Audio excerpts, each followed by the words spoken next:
What's going on, everyone? Welcome to the Hearthstone Legends Deck Spotlight. I'm Chris, and today we're going to show you how to fight the Emerald Nightmare with Series A's Token Druid.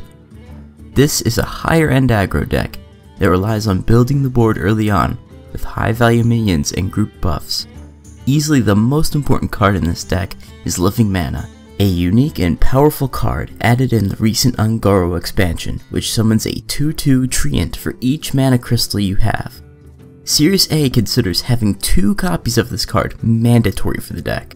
However, this card has certain rules and risks that are not immediately apparent, and incorrectly playing this card can cost you the game. So we highly recommend that you stick around for this part. For example, someone might try to use Innervate or the coin to play Living Mana earlier, only to find that they got far fewer treants on the board than expected. This is because extra mana from those cards does not count. The amount of mana you start your turn with is what determines the number of treants you get. If you started the turn with 1 mana, you get 1 treant, 2 for 2 treants, and so on, up to 7. Remember, while these treants are alive, your mana pool is much smaller. It will continue to grow each turn, but it will limit your options until you regain your mana. If a treant dies during your turn, you will get a crystal back, but it will be empty until your next turn. If a treant is silenced, it will not give you back a crystal, but you will still gain a crystal each turn as usual, up to the maximum of 10.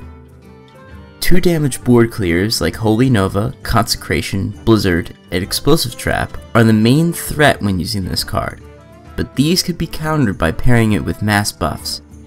However, there are 3 cards in the game right now that can really turn this card against you. They are rarely used in ranked play, but it's important to watch out for them in the unlikely case that they are used.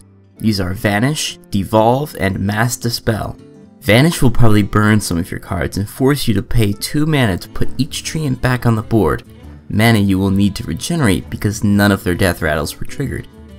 Devolve and Mass Dispel achieve a similar effect and will seriously mess up your game.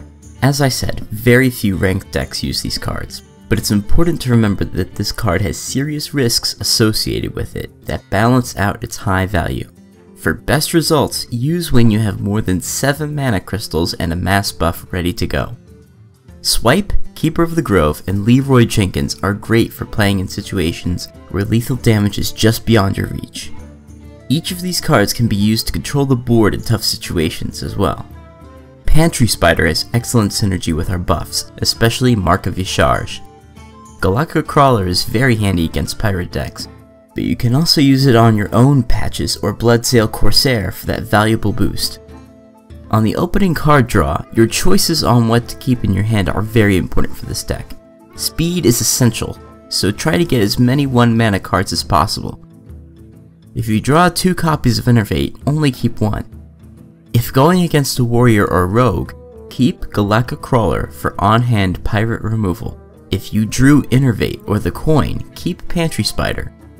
Only keep Power of the Wild if your hand supports it. With this deck, it is sometimes possible to do crazy stuff on turn 1, so remember that fortune favors the bold.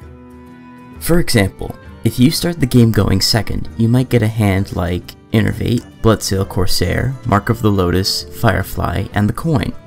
In this case, it can be very advantageous to go all in by playing Firefly, Coin, Flame Elemental, Innervate, then Bloodsail Corsair, which triggers patches, and finally Mark of the Lotus. This means on turn 1, you set up a board with a combined value of 8 attack and 11 health. Just remember, patches will not automatically summon if he is in your hand, he must be in the deck. With this deck, it is sometimes better to settle for a little less if it means keeping something on your end of the board. For example, with Power of the Wild, it can be better to choose the 3/2 Panther instead of the buff when you have 1 or no minions on the board. In the early game, it can be a good decision to play Bloodsail Corsair, triggering patches, and then playing Mark of the Lotus.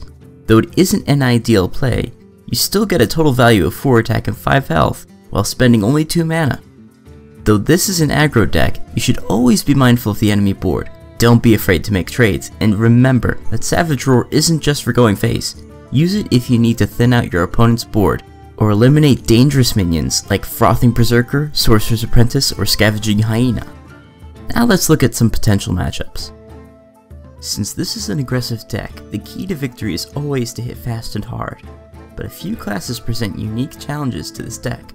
Against Hunter, early game board control is essential to preventing them from dominating with beast synergy and buffs, especially be on the lookout for Scavenging Hyena. Against Priest, try to use buffs to make your minions have exact late 4 attack when possible. This will prevent them from using Shadow Word Pain or Shadow Word Death. Since a lot of your minions start out small, be prepared to deal with Potion of Madness and Holy Nova. Dragonfire Potion is a real threat to this deck, so either end the fight before they can play it, or keep some cards in reserve to mitigate board clears. Mass Dispel can really trip you up, but very few priests carry that card right now. Against Warrior, Galactic Crawler will help you deal with pirate decks, but taunt decks are a tough fight. Your best bet with either is to be mindful of the board and move as quickly as possible. Be ready to deal with Ravaging Ghoul and Brawl. Against Mage, you will generally be able to keep their side of the board clear thanks to your hordes of minions. However, they have access to tons of different spells they will use to thin out your minions, so keep that in mind and try to end the fight quickly. As always, watch out for Ice Block. Against Rogues, this deck does quite well thanks to its aggressive nature, as well as your Galactic Crawlers. Build your board early on and try to keep them off balance. Right now, Paladins are having way too much fun with their Murloc decks. They will be able to fill their board quickly, so speed is especially important here. Make sure to use your hero power to keep the board clear, and eliminate cards like Murloc Warleader on sight. Thanks to Elemental Synergy, Shamans continue to be a tough class. However, their most powerful cards are still relatively late in the game compared to our deck. Make sure to take out any spell damage minions on their board quickly, and watch out for board clears. That's all you need to know about playing Series A's Token Druid. Here are some card substitutions we recommend if you don't have the whole deck or want to modify it. Reckless Rocketeer, Evolving Spores, Soul of the Forest, Igneous Elemental, Spawn of N'Zoth, Feral Rage, Direwolf Alpha, and Knife Juggler. Check out the description for a deck list and a link to Series A's page. Please like and subscribe, and tell us in the comments what decks you want us to do in the future. And check out other videos on our channel. Thanks for watching, and see you around the hearth.